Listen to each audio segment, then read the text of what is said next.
this is me filming a Zealot video in the Psychanium. Now I just want to show, in my last video, obviously I wasn't able to show off the strength of the stealth build, per se. However, I'm going to show you why it's strong and some options that you can do to make it stronger for certain things. Now this is the knife I used. It's got Lacerate and Mercy Killer. I like this build. It's good for clearing hordes. You know, the perks or whatever. But basically, gonna show it off. You can one tap a mutant to the back with it. Bada bing, bada boom. Gonna get my feedback real quick through backstabs. Show you how much the throwing knife does in stealth. There you go. On a crit, the throwing knife will kill it. Usually it brings it down to 1 HP. And that's all you need to know. Just gonna kill this thing again real quick. Woo! Alright, now I'm gonna go up to the Reaper. Stab in the back. There you go. Now, I believe that was a bit of a crit, so we're going to try it again, because I've never had a one-shot before, but maybe that's because the Ogryn's back's a lot higher than I thought it is. Alrighty. I'm using the right knife, right? Yeah. So, stealth. Yeah, there you go. That's like without the special enhanced crit. So that's like the average damage. Gonna kill it real quick and get my feedback. Gonna hit it with the throwing knife so you see how much damage that does. Yeet. It's about a little more than half its HP. Finish it off real quick. Get my feedback.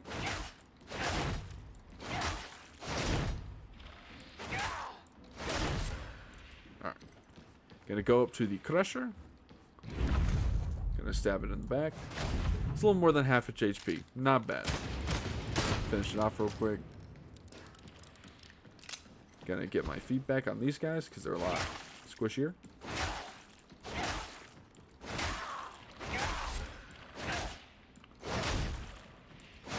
Alright. We're gonna go back to the Crusher, hit it with the throwing knife. And yeet. A little more than half its HP. Not bad damage at all. Now to the other knife.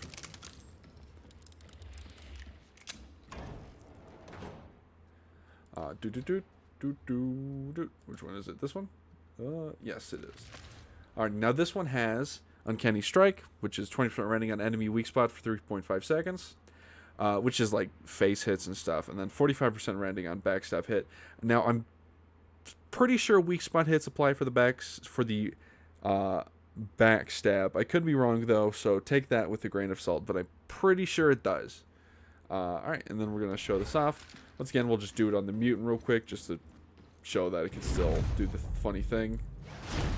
Mutant dead. Get it back for the throwing knife.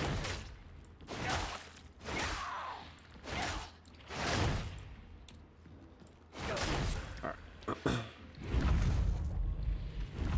Does a little bit less damage than the other throwing knife. Just to show you that it in fact is the case. I'm gonna do it again.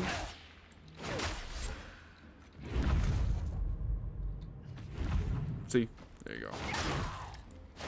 Get my feedback. Alright. Move on to the Reaper. About the same thing, but I did hit some Carapace armor, so you can see how much damage I did through the Carapace armor. And obviously that'll be more evident on the Crusher. Alright, and with the knife. See if I can't. See, just about the same. A little less. Nothing too crazy. Get my feedback. Move on over to the Crusher. Now this has the rending on it on the backstab. Even if the weak spot doesn't hit, it's 45% rending. And it has 20% Carapace armor damage, so keep that in mind. It's quite a bit of damage there. And put it down quick. So you can pretty much almost one-shot a Crusher. If you had maybe like a little bit better stats than this knife does, probably could do it. And no Crusher is ever going to be full HP for long, so your teammates have probably already tapped it a little bit. It's probably already dead. Now, let's go into the knife. Pretty good damage. Now, one thing I do want to show is I want to show off the headshot from the face damage from stealth for the knives and the stabbing on the Crusher, just so you can see the rending on the weak spot in definite action. Not bad, not bad. Still better to stab him in the back, though, obviously. Because obviously this build also includes 20% backstab damage for melee and ranged stabbings. And stealth for the knife. I don't think that thing was full HP, so that was a bad example of that. You have to put it down. But still, you can see it did half the Crusher's health, at least. Just to show it off from full HP. Do it again. I missed. Believe it or not, I hit the shoulder. God damn it.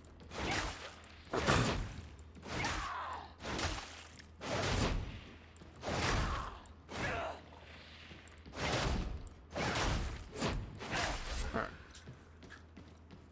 Alright, Crusher, stand still, would you? There you go. And that one was full HP. And I'm going to show you again.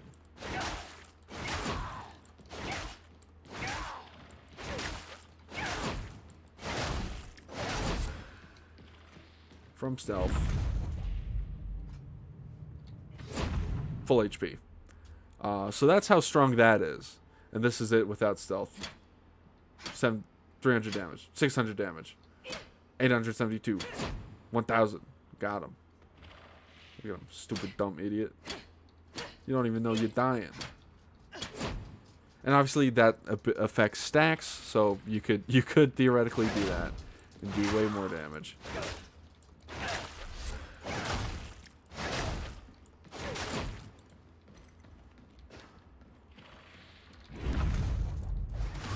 And there you go. That's how strong that knife is. Obviously, the one thing you're going to lack is that you're going to not really have all the bleed you want to do. If you like in doing the bleed, but this build is still perfectly fine, and one-shotting Crushers with a knife is really funny. And I will show you the build now, just because, obviously, you're probably going to want to see it. I tried to hit V to show you the build. Shroud Field, we all know, this is stealth, 100% finesse damage, 100% critical chance, cooldown 30 seconds. Invigorating Revolution, you get the toughness back on leaving stealth and gain 20% damage reduction. Stealth duration increased with Mastercraft, and Pious Cutthroat, backstab skill restore 20% ability. Blade of Faith, throw consecrated knife to deal high damage to a single enemy, very effective against most enemies, less effective versus Carapace, even though we just learned that is wrong. Loner, 2 coherency, it's nice. Be loner responsible, don't run away from your team 24/7, because obviously if you get poxhounded, that coherency is not going to do you jack diddly. Inexorable movement, grant you momentum, stacks 20 times. When you hit an enemy, spend all momentum, gaining 1% melee attack speed, 1% range attack speed, 1% damage per stack, lasts 8 seconds. So you can get up to 20% increased damage from momentum. Inebriate's Pose, gain 3 stacks momentum on a successful dodge. Obviously, you can dodge like crazy with the knife, so this is very good. Retributor Stance, 2% toughness for each stack momentum. Now, these two are very important. Ambuscade and Backstabber. 20% damage to range backstab attacks, which applies to the knife. 20% damage to melee backstab attacks, which applies also to the knife that you don't throw. The rest of these, not super whatever. Now, you can go Martyrdom if you want. Martyrdom's just fine, but I've been trying out Inexorable Judgment. It's very fun, very good. Going fast is always fun, and you just run around like a rat on crack, and that's like how I live my life. So there you go. I will say, however, the biggest weakness of the Stealth Zealot build is that you kind of hang out your teammates to dry. It's almost as if a reverse taunt, because when you go pee pee poof, you know who they're going to target next is your teammates. So be stealthy responsibly, and if you have 2 Stealth Zealots on your team, maybe don't go into stealth all the time and be a little more ready to support. You can go to stealth to kill out crushers, but don't go stealth to run around like a silly little guy. Anyway, that's it for this little build show off. These are my things if you wanted to see them. Actually, these two are wrong. These two should not be that. I forgot to swap them apparently. This should be the 19% max HP. There you go. Gonna change this icon so it saves. We'll change it to star. Boom. So yeah, there you go. I like the health on the Zealot a lot. Just makes me feel tanky. Anyway, if you made this far in the video, thank you for watching. Like and subscribe, or don't. I'm not your mother. But you better brush your teeth. Now have a good one. Bye-bye.